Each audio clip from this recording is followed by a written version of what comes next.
صلی اللہ علی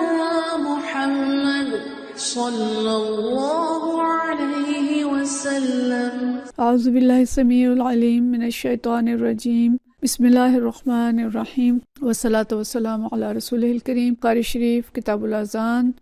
آج کا عنوان ہے هل یتبع المؤذن فاہ ہاہنا و ہاہنا، کہ کیا مؤذن اپنا رخ ادھر ادھر پھیر سکتا ہے؟ وَهَلْ يَلْتَفِتُ فِي الْأَذَان، اور کیا وہ اذان میں ادھر ادھر دیکھ سکتا ہے؟ یعنی اس باب میں امام بخاری یہ بتائیں گے کہ کیا اس چیز کی اجازت ہے۔ وَيُذْكَرُ عَنْ بِلَالٍ، اور حضرت بلال کے بارے میں یہ منقول ہے رضی اللہ تعالیٰ عنہ، أَنَّهُ جَعَلَ إِصْبَعَيْهِ فِي أُذُنَيْهِ،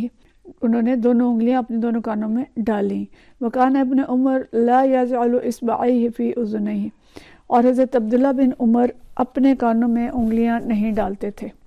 وقال ابراہیم، اور ابراہیم نخعی رحمۃ اللہ علیہ فرماتے ہیں لا باس ان یؤذن علی غیر وضوء، اور وہ کہتے ہیں کہ بغیر وضو کے بھی اذان کہنے میں کوئی حرج نہیں ہے۔ وقال عطاء، اور عطاء بن ابی رباح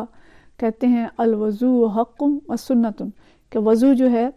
وہ حق ہے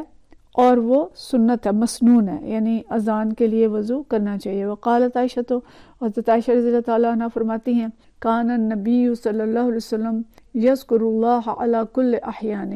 کہ نبی کریم صلی اللہ علیہ وسلم تمام اوقات میں اللہ کا ذکر کرتے رہتے تھے۔ تو مختلف موضوعات ہیں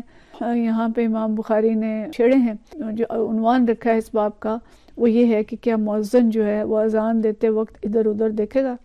حضرت بلال کے بارے میں یہ آتا ہے کہ وہ اذان دیتے وقت اپنے دونوں کانوں میں انگلیاں ڈال لیتے تھے، کیونکہ انگلیاں ڈالنے سے انہیں اپنی آواز نہیں آئے گی اور وہ زیادہ اونچی آواز نکالیں گے اور ان کی آواز جو ہے وہ زیادہ دور تک جائے گی۔ اس وقت ظاہر ہے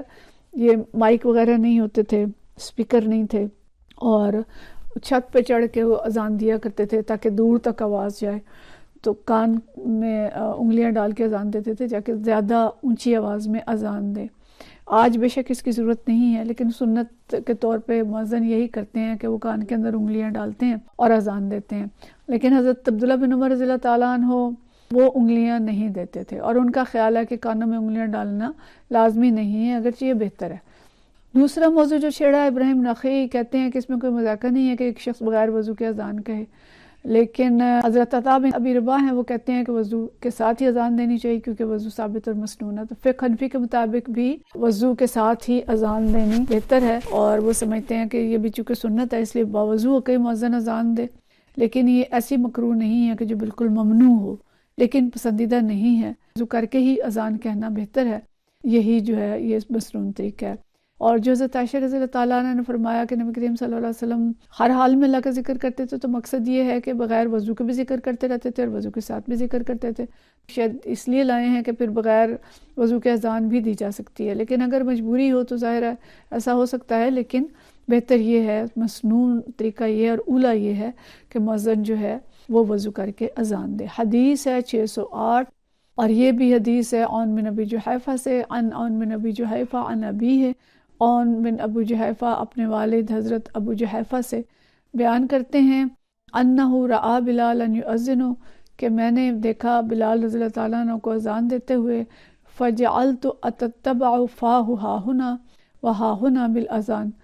تو وہ اپنا رخ ادھر ادھر پھیر رہے تھے تو میں نے بھی اپنا رخ ان کے ساتھ ہی ادھر ادھر پھیرا، ادھر ادھر پھیرتا رہا۔ یعنی وہ اذان دے رہے تھے اور حضرت ابو جحیفہ جو ہیں وہ ان کو دیکھ رہے تھے اور ان کی طرح ہی کرنے کی کوشش کر رہے تھے، تو وہ کہتے ہیں کہ جیسے حضرت بلال دائیں اور بائیں منہ کرتے تھے تو میں بھی ویسے کرتا تھا۔ تو اس میں طریقہ یہ ہوتا ہے کہ جب مؤذن حی علی الصلاۃ کہتا ہے تو دائیں طرف دیکھتا ہے، اور جب حی علی الفلاح کہتا ہے تو بائیں طرف دیکھتا ہے، یعنی باقی اذان میں نہیں بلکہ حی علی الصلاۃ اور حی علی الفلاح کے دوران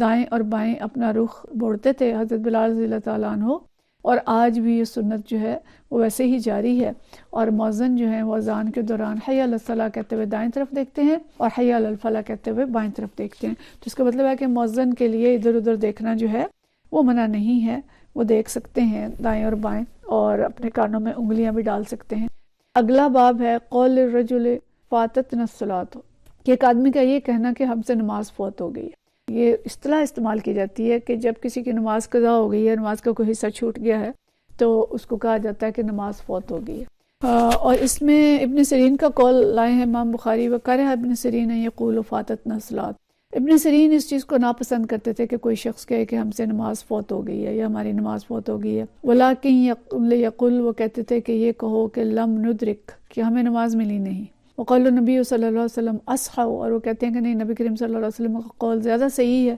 کہ آپ نے یہ لفظ استعمال کیا ہے کہ مجھ سے نماز فوت ہو گئی ہے۔ تو محمد بن سیرین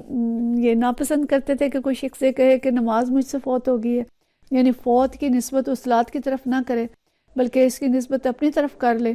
اور کہے کہ مجھے نماز نہیں ملی یا میں نے نماز نہیں پائی، تو یہ نماز کی طرف کی نسبت نہ کرے۔ لیکن امام بخاری فرماتے ہیں کہ وہ قول النبی صلی اللہ علیہ وسلم اصح، کہ نبی کریم کا قول جو ہے صلی اللہ علیہ وسلم کا وہ زیادہ صحیح ہے۔ مطلب یہ ہے کہ ابن سیرین کا یہ قول ٹھیک نہیں، اور جب حدیث سے ثابت ہے کہ نبی صلی اللہ علیہ وسلم نے نماز کے لیے فوت کا لفظ استعمال کیا ہے تو پھر وہی قول زیادہ صحیح ہے۔ اور حدیث ہے 609 ان عبداللہ بن ابی قتادہ ان ابیہ، عبداللہ بن ابی قتادہ اپنے والد حضرت ابو قتادہ رضی اللہ تعالیٰ عنہ سے روایت کرتے ہیں، قال بینما نحن نصلی مع النبی صلی اللہ علیہ وسلم، کہ ہم ایک مرتبہ نبی کریم صلی اللہ علیہ وسلم کے ساتھ نماز پڑھ رہے تھے، اذا سمع جلبۃ رجال،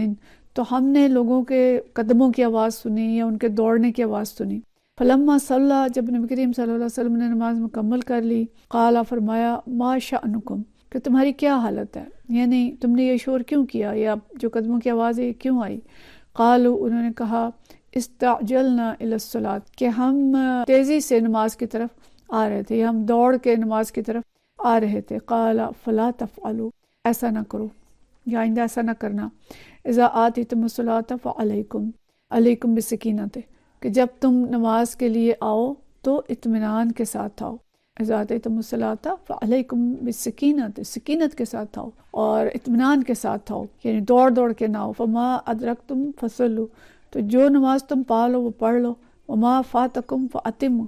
اور جو پڑھ لے، جو حصہ فوت ہو جائے اسے بعد میں مکمل کر لو۔ تو گویا یہاں پہ نبی کریم صلی اللہ علیہ وسلم نے نماز کے اس حصے کے لیے جو جماعت سے رہ گیا اس کے لیے لفظ استعمال کیا، وما فاتکم، تو نماز کے لیے فوت کا لفظ استعمال کیا جا سکتا ہے، اور صحابہ کرام بھی اس لفظ کو استعمال کرتے تھے کہ کسی کی نماز با جماعت فوت ہوگی تو باقاعدہ اس کے لیے تعزیت آیا کرتے تھے اور فوت کا لفظ جو ہے وہ استعمال کر لیتے تھے۔ دوسری چیز جو میں یہاں سے پتہ چل رہی ہے کہ اگر نماز کا وقت ہو گیا ہے اور نماز کی طرف آنا ہے اور تھوڑی دیر ہو گئی ہے تو دوڑ کے نہ آئیں۔ جب دوڑ کے آتے ہیں تو ظاہر نمازی جو نماز پڑھ رہے ہیں وہ دھپ دھپ کی آوازیں جو پاؤں کی آتی ہیں اس سے نمازیوں کی نماز متاثر ہوتی ہے، اور ویسے بھی اللہ کے حضور آ رہے ہیں تو سکینت کے ساتھ آئیں، آرام سے آئیں، دوڑتے ہوئے نہ آئیں، اور جتنی نماز مل جائے وہ پڑھ لیں، اور جو نماز رہ جائے وہ جب جماعت ختم ہو جائے تو اس کے بعد سلام پھیرنے کی بجائے اس نماز کو پورا کر لیں۔ مطلب اس یہاں پہ جو ہمیں پتہ چلتا ہے کہ نماز کے لیے فوت کا لفظ استعمال کیا جا سکتا ہے اور نماز کی طرف وقار کے ساتھ آنا چاہیے۔ اگلا باب بھی یہی ہے، لا یسعی الی الصلاۃ ولیأت بالسکینۃ والوقار، کہ کوئی شخص نماز کی طرف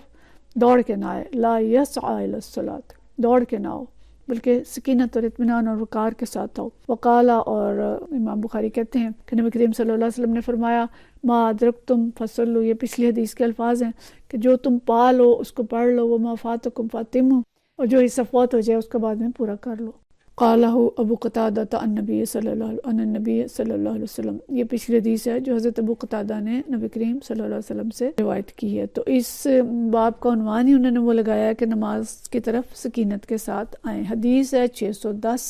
اور یہ حدیث حضرت ابو ہریرہ رضی اللہ تعالیٰ عنہ سے دو طرق سے بیان ہوئی ہے۔ عن ابی ہریرہ عن النبی صلی اللہ علیہ وسلم قال، ابو ہریرہ فرماتے ہیں کہ نبی کریم صلی اللہ علیہ وسلم نے فرمایا، اذا سمعتم الاقامۃ، جب تم اقامت کی آواز سنو، فامشوا الی الصلاۃ، اور نماز کی طرف آؤ، وعلیکم بالسکینۃ والوقار، تو تمہارے اوپر اطمینان اور وقار لازم ہے، ولا تسرعوا، اور جلدی نہ کرو، فما ادرکتم فصلوا، جو کچھ تم پا لو اس کو پڑھ لو، یعنی جماعت کا جو حصہ مل جائے اس کو پڑھ لو، وما فاتکم فاتموا، اور جو حصہ رہ جائے اسے بعد میں پورا۔ تو اس حدیث سے ایک بات تو یہ پتہ چلتی ہے جو پیچھے بھی ہم پڑھ چکے ہیں کہ سکینت اور وقار کے ساتھ نماز کی طرف آئیں، دوڑتے ہوئے نہ آئیں، اور دوسری بات یہ پتہ چلتی ہے کہ امام کے ساتھ نماز کا ایک حصہ یا کچھ حصہ پا لینے کی صورت میں بھی نماز باجماعت کی فضیلت حاصل ہو جاتی ہے۔ آپ صلی اللہ علیہ وسلم نے قلیل اور کثیر کے درمیان یہاں کوئی فرق نہیں کیا اور فرمایا کہ جو حصہ بھی پاؤ وہ پڑھ لو۔ اور دوسری بات جو ائمہ کرام نے لکھی ہے وہ یہ ہے کہ جماعت میں شمولیت کرنے والا جب آئیں اور جماعت جس حال میں امام ہے،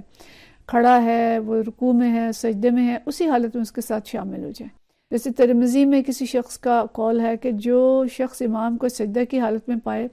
وہ اسی حالت میں امام کے ساتھ شامل ہو جائے، امام کے اٹھنے کا انتظار نہ کرے، کیونکہ ہو سکتا ہے کہ اس کی مغفرت اسی سجدے میں رکھی ہو۔ مطلب یہ ہے کہ جو بھی حصہ ملے نماز کا بس فوراً اس کے ساتھ شامل ہو جائیں، وقار کے ساتھ آئیں، لیکن جب آ جائیں تو پھر جو حصہ بھی ہو اس میں شامل ہو جائیں اور